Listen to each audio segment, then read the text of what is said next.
Yeah, just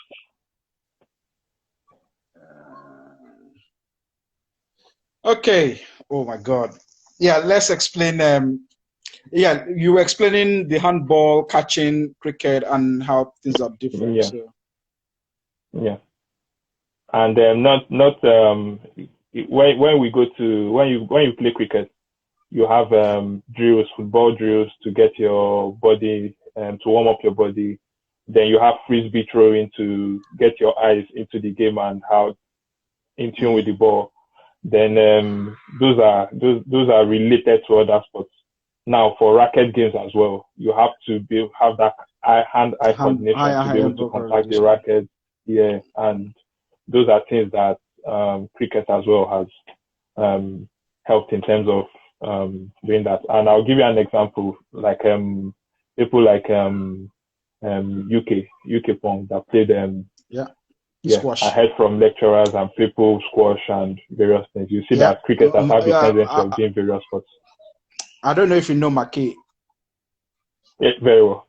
Yeah, Yes, so he plays squash regularly as well. yeah, and he's also an alumni of Um, OU as well. I don't know. Yes, I don't know if you know Tiloy. Uh, Okay. Sometimes he also claims that he plays squash, but we have never seen him play squash. Yeah, he doesn't look like someone that can play squash, but he says he plays squash. no, but the Okay, hockey he yeah, played as so well is yeah, he played something. Yeah, hockey as well. Yeah, he played hockey. Yeah, he yeah, was a very good hockey player, so he was always shuttling between cricket and hockey. So, quick question. yeah. I'm going to ask question about the parents now. So I kind of familiar with when you said that you've come from a sports background, your family is sports people, so you didn't have a choice to play sports. So Mm. when I was younger too, my dad was a swimmer, and I needed to be a swimmer, get. But my father did not care. So what about your parents? Did they really? What sports were they into? Did they want you to did they really care about you going through their own sporting the sports they did, if you see what I mean? Did they want you to do the same sports? Were they angry that you went to Uh, cricket? yeah. For my dad who was he was late earlier or he died Okay, earlier, so okay, much earlier when I was in secondary school. Yeah, he played okay, football. So growing up, we played football, and uncles, most of them thought would have played football because I would have played football because I was playing well and everything. But for my mom, she was into various sports. So she did uh, tennis, did played a bit of hockey, athletics. She was games captain for her school and teachers training and so on. So it's for her. Anyone we went into was was okay. It okay. was more like our I, choice. She would support. I think for you maybe it's a little bit different. They didn't play to the national level because at that point they will sometimes want to emulate them. Mm. Yeah. Okay. Let's go into politics now. Nigerian politics, Nigeria cricket and politics. But before we go, you have named six people into your Yeah. team. You've added Slow. You've added Yeah. Dotun, and one Mm. more person you added. You added BGD. Yeah. Bijide. Yes, you added Bijide to your team. This is the first time somebody's adding Mm. Bijide to their team. Anyway, Mm. it's fine. So next three. The next three, seven, Chimeze. Your brother. Okay. Yeah, Chimeze, for batting, bowling, and fielding as well. Yeah, so hold on to that. Hold on to that. Right. So, and the reason why I say hold on to that is because everybody that mentioned Chimeze, and maybe out of 10 people, maybe 8 people would actually put Chimeze in their squad. And this was the question I said I was going to Mm. ask earlier. When they Mm. mention Chimeze's name, they always say, but that boy, I need to stand by him, or that boy is not serious, but I need to make sure he's. Do you see the same thing in him? For me, I know growing up with him and being from the same household with him, Mm. even those that I say, oh, they're not, he's not serious, or most times what they come to me is talk to him. Yeah. Really? Yeah, it's like speak with him. You know how you talk with Wow. him, and we yeah, you know how you talk with him and how he runs. And sometimes I'll be outside the pitch and he behaves in a particular way. I know the particular kind of shot he wants to play or what he wants to do. Okay. So when he plays that, I'm like, he's going to play this shot, and the reason why he's playing it is because of this. It is, I can tell because I've stayed with him a long while. So what they do is talk to him. Interesting. I need to one day, or maybe at some point as we go on, we'll call him here. We'll try to understand his feelings, his temperament as per games, as per every ball. If he thinks about, when the ball is coming, the thing about it is that he's very passionate and he has to lose. He doesn't want to lose. Yes. So you know what? I am from the outside, and if you tell me about, so all these things they are saying about Chimeze is news to me, because for me, I see somebody who is over passionate. I've seen him play in Ibadan cricket. Even the cricket was just let us play. The way he will go and measure the crease and make sure everything is in line and all that. I was like, this is just play cricket now. Why is he going through all this wahala? So in my head, I'm saying this guy doesn't look like somebody who plays. So he looks like somebody who is serious, very, very serious. So it's quite interesting that people have the same thing. So 7, Chimeze. 8. 8, Leke. Leke. Okay, yeah. Leke Uyede. Yeah. 9 is 9 is Josh Ayonaike. I'm sorry, Josh Ogunlola. Okay, fantastic. So if everything works for you and you step into the national cricket team today, what is that thing that you bring to the team? Extra, something new, because you have an experience of playing abroad and seeing other people play, people who are mostly better than what you have in Nigeria. What thing would you bring in to that team? For me, having played in a place where, in terms of encouragement and skill wise, for me, if I'm coming to play for the national team now, it will be more like showing. It will be more like showing an example of how, or we see most of these players on screen now. We don't know that there are so many things that go on in their minds, families, family training, and so on. And now they have that kind of encouragement, that kind of support that is going for them. Yeah. It will be for me, speaking with the management, because if they call for my opinion or what I could say, it would be like, let's support our players, support our own. We have raw talents, we have raw abilities, but transforming them is more like supporting those raw talents we have to be able to perform to the optimum of their abilities. We have to support those abilities. If you come here, when I came here and I'm striking, when I came and I strike balls, they're telling me, you don't have to strike the balls that hard to go on. Do you want to play the ball from London to Portsmouth? You see that they just touch the balls gently or push it gently, or they be like, 6 is 6. It doesn't matter if it goes to the express or if it goes So now looking at someone like Stokes as well, that strikes the ball hard and everything, I would say, so the support or what they get. For example, I'll give you an example now. I was watching, and I know a particular player was suspended from bowling in Dubai. And for me here, I'm like, what is happening in terms of maybe rehabilitating him, getting him back to action? So that, because now you will see that he himself would have lost touch with, you'll be like, the country is not there for me. They're not supporting me. This happened to me. How are they helping me to get back into action? Now, sometimes we see some people that get injured while playing for the country. Here or in different parts of the world, the associations follow those players up and are able to say, yes, you know you're going through this phase. We will help you, rehabilitate you to come back to action. But sometimes we as Africans, sometimes we have that ability of, oh, they suspended him, oh, he's injured. Let's look for someone to replace him and then move on. And then that affects the individual psychologically. So we have to psychologically help ourselves in a way, even if the person is not doing well at that moment. You know how the person has done before. You can support him to come back to action.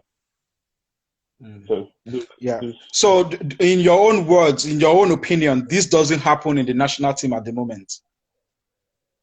In my own words, now it doesn't have. I've not heard of it happen.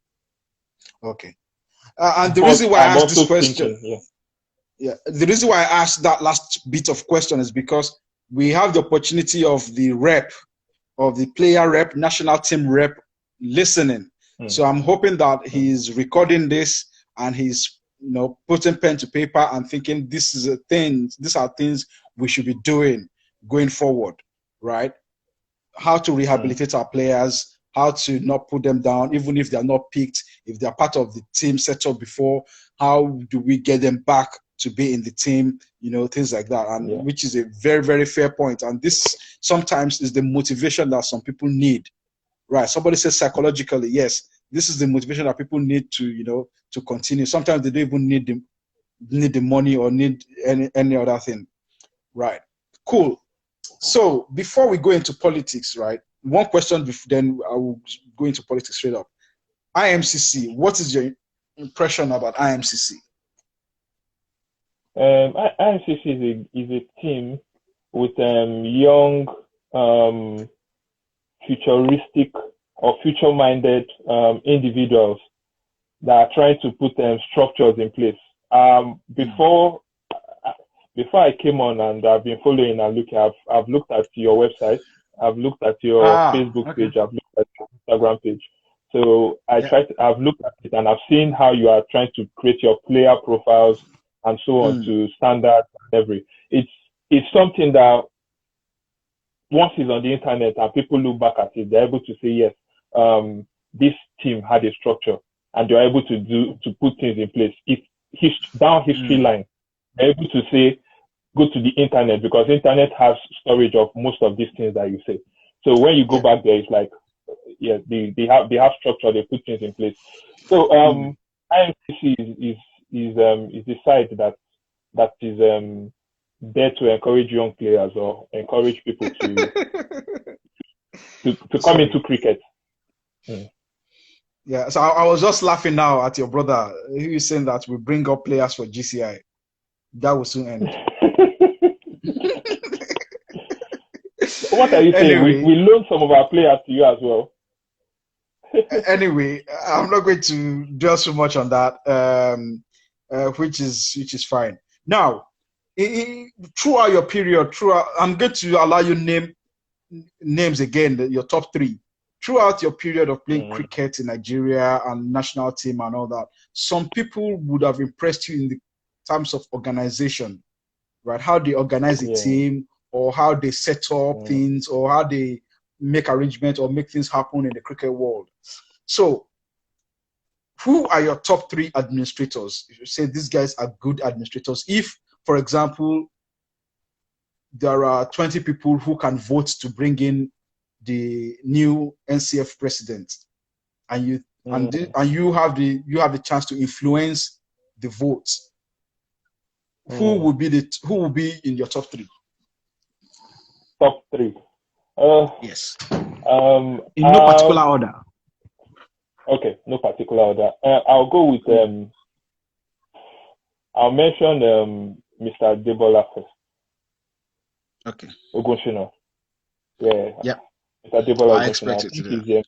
He's the chairman of Ibadan Cricket Association or something. No. He's the Oyo State. Oyo. I think, yeah. Oyo State chairman or something. Chairman, yeah, Oyo State chairman. So Oyo State chairman, yeah. So he's going to the fact or the way he's organized GCI, and most people that come into GCI, the way they've set out to help them in terms of achieving things career-wise and then education-wise for those that want to career, some for those that want education, I'll say yes, which is something I'm looking forward to as well for players in the national team. Being that cricket in our country is not professional in a way, it's more like semi-professional. So there should be something to fall back on when you retire or when you're off cricket, and cricket is seasonal. Then the second person I'll talk about is I'm looking now to, because now you said 3. I was thinking of Mr. Owolabi Ogugua and Femi Sholebo, because they're yeah. So I was thinking between both of them. So the way they've, from outside, seeing the way they've run Ibeju structure when Sean came in, the way their trainings, and I happen to benefit from their training, their open training, which improved our skill to a point and led to, when we beat them the 3 times, we were training with them. So it became a point of finish. Okay. It was like finish. It was like finish. So that was it. Then the third person I would say is Mr. Uyapata. Even though I've not had much contact with him, but I had contact with him before leaving Nigeria in terms of him when I was getting married and because what happened was the NWAC that was played in Nigeria, I was in camp for it and I went through the trials, but I was selected, but I had to my hot wedding or my wedding was 2 days before the tournament. So I had to inform them when I was selected that I had my court wedding. So I had to step down and someone else came up. Wow. So I had contact with him and spoke with me and what next and had discussion with me, even though I had not met him one-on-one before in terms of, so he came and was like, what happened? Why this? And asked questions. And I had a discussion with him. So he's someone that looks out for players and seeing what he's doing with the NCF now in terms of helping out and in everywhere. So those are the people. That's good, interesting. So in the next 10, 15 years, if you can't play cricket anymore, how will you still contribute to cricket? I'm looking at coaching. I'm also looking at officiating as well, because that's the way to stay in the game. You could coach. Now coaching does not be coaching. Yes, you can start with your child. I can start with my boy now as well, and it will be like have basic training of coaching and then start with him and so on. So I'm looking at coaching and officiating as well. Okay. Somebody asked a question if you started training your son for cricket already. Yeah, I have. He has his small bat from when he was born. A souvenir bat that we had one of the competitions I went for. So he's already holding that about. So he knows where my kid bag is, and he has decided to be keeping his bat with my kid bag as well. Interesting. Yeah, we are almost coming to an end. Guys, if you have questions, please roll them out. OC is here with us. He's got so much experience and he can share with us, even for the younger ones who are listening or who have joined us. Please, if you've got questions, please let's throw at Osita, who is with the fall umbrella. Okay, now, yeah. So I don't know if we've asked this question about if you are to change anything with the NCF, what will you change? Yeah, I think we did. We talked about the psychological, that's the way they encourage players, and I think we have. Yeah. So guys, if you've got questions, please let's ask Osita question. Yeah, Wes, that's a question coming from NDOFM. What is your best moment in the national team?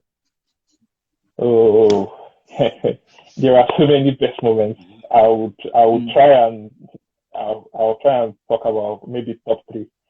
One of the best moments I would say was when we qualified in Botswana from Division 7 to Division 6. Now, in that competition, we happened to our first game against Fiji. We had one of the Fiji guys, Bejide's thumb was fractured, so he was out of the competition from the first game. So it shook everyone it shook everyone. And that day we lost poorly because of what happened, because he left the game, and then medical examination, and he was out of competition, and we had to replace him. Now, it's from scoring poorly from the first game, 70 something or so all out, to win, I think winning that competition. We won that competition because we qualified narrowly. We were waiting for results. We had to score. We played the game against Germany, and we had to score the highest possible total we can to mathematically qualify. Yep. And we happened to surpass that by scoring 300 above 300 to qualify. Mathematically, we were waiting, and qualified to Division 6 in Jersey. That's that moment qualifying. And the game against Germany, that's the first moment. The second one I would say was in Jersey. Well, moving to Division 6 in Jersey, coming second among other countries. Even though we coming second, it was something that it was an experience in Jersey. From we're going on a trot from that. I think that team was the team throughout from within that period was sudden rise from 7 to Division 5, and the third moment should be that of Malaysia, and the tour was something else. We had so much experience playing in Sri Lanka, playing with playing in a very good field, and the experience was good and interesting. And I would say the cricket team, we're more like brothers, because we understood each other to the extent that we looked out for each other. It was a very good. If we could turn back the hands of time or something, I would say. I'm sure many of those players will be like, they want to experience that again within the space of a year, moving from Division 7 to 5. Wow. Okay. So we have named our 9. So we need to do our 10 and 11 and an extra man. Yeah. So 10. 10 is Said Akolade. Okay. 11. 11. I'm thinking 11 now. I was thinking between Chibuike and Benjamin Anya. Okay. Because now both of them, they have this ability to generate pace. Okay. They have that pace. But I think I'm very sure if let me go with Chibuike. Of his left arm sling and his demeanor and all that. I'll go Chibuike. Okay, that's fantastic. And the 12th man. But before I mention the 12th man, I'll be like, no offense, because there are so many players. I've come across so many players, even in my current team in Hornchurch and so on, that are fantastic players. And I would have loved to mention everybody, but it's you are mentioned if they are not in your team, they are not in your team. I'm limited to 11, and this you are playing politics. This team here is a mixture of we have all-rounders, people that can bowl, field, and everything. So it's another that can bat you 10-11. That can bat you 10-11. I remember in one of the games in Jersey, myself batting at number 10 and Saeed 11. And the Kuwait guys were like, they thought they had gotten to the end. And we're like, these guys, they are bouncing us. And we slapped them everywhere. Wow. And they were shocked. Now, when we finished playing, some of them walked up to me. I was like, why are you guys batting? I said, normally in Nigeria, I'm a number 5, number 6. So, number 10. Wow. Batting number, I am bouncing the ball, thinking I'm just a plain bowler. I'm bouncing the ball. You are giving me my shot. So, number 12, I'll go with someone. He's someone that I mentored in terms of cricket and brought up in the game, and I'm very happy to say he came up well. Having not learned the game, he learned it in university, and I encouraged him to the extent that he's now in a team and playing well. Emmanuel Israel. Yeah, so there is a fan here who has been asking a lot of questions and very consistent.